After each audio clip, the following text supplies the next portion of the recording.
growth story. What do Yes. you mean by that, and what are you looking for in companies? So classically, people might look at dividend yields for just utilities, but they're really bond substitutes. They're not growing their dividend. So we prefer companies that have the ability to grow earnings, which then allow them to grow dividends down the future. So we look for high quality companies. We focus on free cash flow, return of good return of capital, and we look for companies that are shareholder friendly, that have a record of increasing dividends. So to give you an example, at the portfolio level, we can build a portfolio of dividend stocks that's yielding about 3%.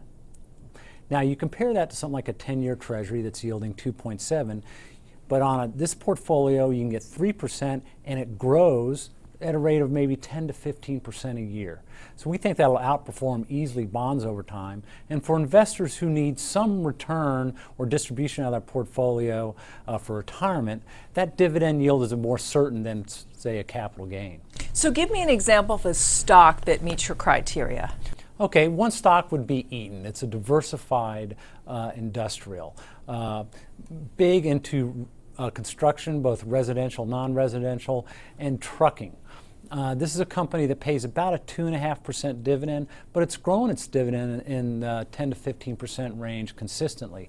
It's relatively cheap right now, and we think as the economy recovers, they will have very good earnings power, and of course that earnings will translate into higher dividends. It's always important to pay attention to valuation on these dividend growers, by the way. It's interesting though, because it's a cyclical company, and the fact they've still been able to consistently grow their dividends, because obviously during slower economic periods you would think that maybe that would not be the case. So it's made it a priority. The company It is. That's a management priority. That's something very crucial to look at.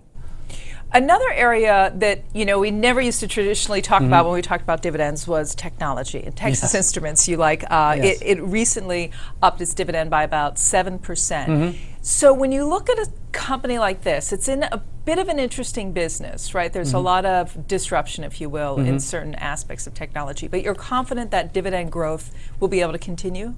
Yeah, for one thing, technology is actually becoming a very good target-rich environment for dividends. I never would think that. 15 years ago it was all growth. Now you got a lot of mature companies, and the market's rewarding companies for paying dividends. In Texas Instruments' case, they're actually very big in the analog space, which is it's not as commoditized as digital. Texas Instruments has built up a lot of capacity in that area, and they've got very good bookings. Their book-to-bill ratio is good. They're going to grow their earnings, and they have committed to returning 100% of their free cash flow back to shareholders. And with a 3% dividend yield, that's pretty nice.